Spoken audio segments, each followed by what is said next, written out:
तो दोस्तों आज मैं इस एनिमे का एपिसोड 9 एक्सप्लेन करने वाला हूँ। अगर आपने इसके पहले के एपिसोड नहीं देखे हैं तो मैं डिस्क्रिप्शन में प्लेलिस्ट का लिंक दे दूंगा, वहां जाकर आप देख सकते हैं। तो चलिए अब बिना किसी देरी के इस वीडियो को शुरू करते हैं। एपिसोड की शुरुआत में हम देखते हैं कि बहुत सारे डेमन गांव की तरफ आ रहे हैं और ये देखकर आइन कहता है मैं सबको हरा दूंगा। ऐसा कहकर वो लड़ने चला जाता है, पर इतने सारे डेमन को देखकर यूरी कहती है ये सब बहुत सारे हैं, इन्हें मारना नामुमकिन है।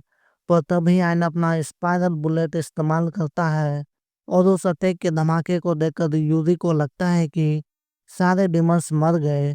लेकिन तभी वो देखती है कि अभी भी बहुत सारे डिमन बाकी है, पर आयन उनसे नहीं डरता और अपने सारे हमले इस्तेमाल करता है, जैसे super apprise, wind dash, lightning slash, gravity press, spiral bullets, clones, threads. और फिर वो अपने आखिरी अटैक का रेंज बढ़ाते जाता है। ये देखकर उर्सुला बताती है कि इससे उसकी जान को भी खतरा हो सकता है, पर आइन गांव वालों को बचाने के लिए नहीं रुकता। फिर हम देखते हैं कि आइन ने सभी डिमंस को मार दिया और इसके लिए यूरी उसे शाबाशी देती है, पर तभी वो गिर जाता है। इसलिए फिर यूरी उसे हील करने लगती है। तभी उर्सुला सामने आती है और अपने मन में कहती है लड़ाई के वक्त हम तुम्हें हील नहीं कर पाए, जिस वजह से तुम्हारी हड्डियां चूर चूर हो गई, पर फिर भी तुमने सभी को हरा दिया, आखिर क्यों? तभी हम देखते हैं कि आयन पूरी तरह से हील हो गया है और उसी समय वही बच्ची आयन के पास आती है और उसे गले लगाकर शुक्रिया बोलती है। और फिर बाकी सब भी आयन का शुक्रिया अदा करते हैं, क्योंकि आयन ने उन्हें एक बार नहीं बल्कि 2 बार बचाया है। तभी यह आदमी अपने गांव वालों से कहता है आयन एक अनजान है, पर फिर भी उसने अपनी जान पर खेलकर हमें बचाया और हम बस बहाने देते हैं और अपनी मौत का इंतजार करते हैं। क्या तुम सबको सच में ये सही लगता है? इसमें ये लड़का कहता है तुमने सही कहा, अब हम चुपचाप नहीं रहेंगे और अपने लिए लड़ेंगे। ये देखकर आयन और यूरी बहुत खुश होते हैं। तभी आयन कहता है यूरी मैं धीरे धीरे तुम्हारी तरह बनते जा रहा हूँ। यूरी को समझ नहीं आता कि आयन क्या कह रहा है, पर तभी आयन कहता है मैं तुम्हारे जितना अच्छा बनना चाहता हूँ, ताकि मैं इस दुनिया को उस तरह देख सकूं जैसे तुम देखती हो। ये सुनकर यूरी को बहुत अच्छा लगता है, पर तभी गांव वाले आकर उनकी टांग खींचने लगते हैं, जैसे वो दोनों कोई लव बर्ड्स हो, और इस वजह से ये दोनों बहुत शर्मा जाते हैं। ये देखकर गांव वाले कहते हैं अरे ये सब तो इस उम्र में चलता है और अब हम भी उस निगन की बात नहीं सुनेंगे। जैसे ही ये चीज बोली जाती है, निगन पीछे से आ जाता है और उसे देखकर सब डर जाते हैं। तभी निगन अपनी बकवास शुरू करता है, जैसे आयन एक डीमन है और वो इस गांव पर कब्जा करना चाहता है, पर ऑफ कोर्स कोई भी उसकी बात नहीं मानता। तभी ये लड़का कहता है अगर ये सच भी है तो ये पहले से बेहतर है। और फिर ये आदमी निगन के पास आकर कहता है हमें ऐसा लीडर चाहिए जो हमारे लिए लड़े, ना कि हमारी बलि चढ़ाए।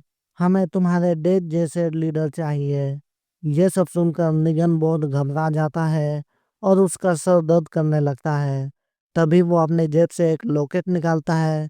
आयन उस लॉकेट को अप्रेस करने की कोशिश करता है, पर वो नहीं कर पाता। तभी वो शैडो से पूछता है कि अब वो क्या करे, क्योंकि अब उस पर कोई भी विश्वास नहीं कर रहा। फिर हम शैडो और निगन को बात करते हुए देखते हैं। उसी समय निगन पूछता है अब मैं क्या करूं? इसमें शैडो कहता है बस वही करो जो मैं कहता हूँ, और निगन इसकी बात मान लेता है। तभी शैडो कहता है सबको मार दो, क्योंकि अगर वो तुम्हारी बात नहीं सुन रहे हैं तो वो किसी काम के नहीं है।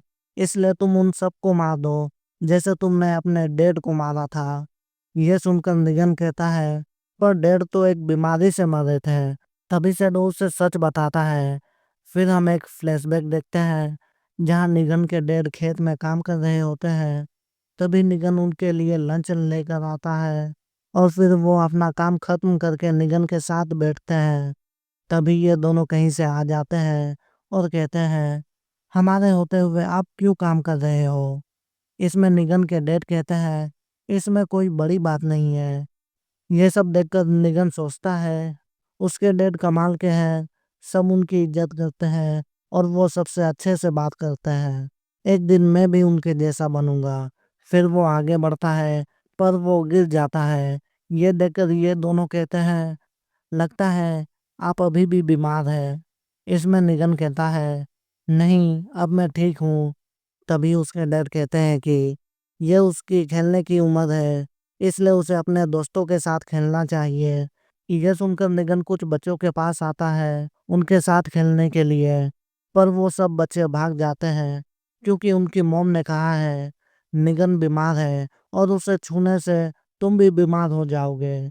निगन कहता तो है कि वो बीमार नहीं है, पर उसकी बात कोई नहीं सुनता। फिर निगन दुखी होकर वापस जाने लगता है।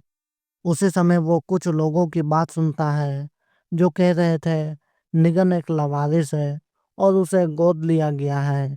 ये सुनकर निगन और दुखी हो जाता है।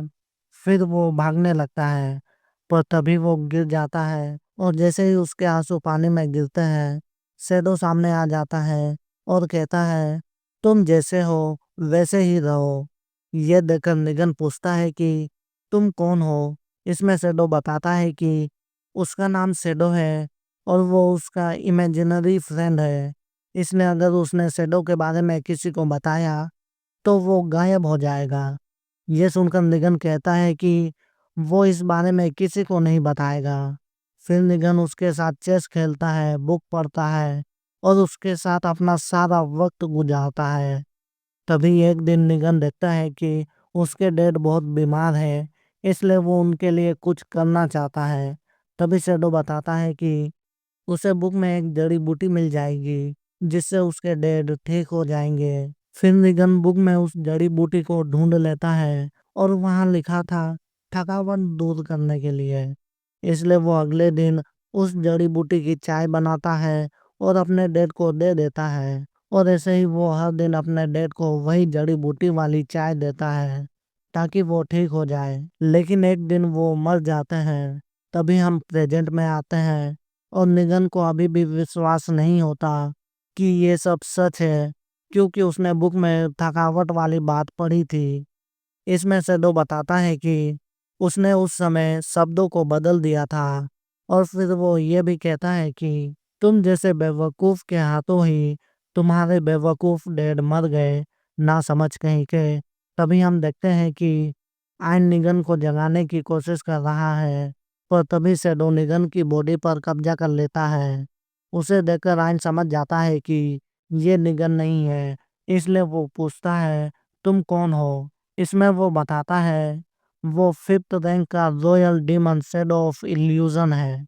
तभी ये एपिसोड खत्म हो जाता है। अगर आपको ये एपिसोड पसंद आया हो तो लाइक कमेंट और सब्सक्राइब करना ना भूलें और अगले वीडियो तक के लिए सायोनारा।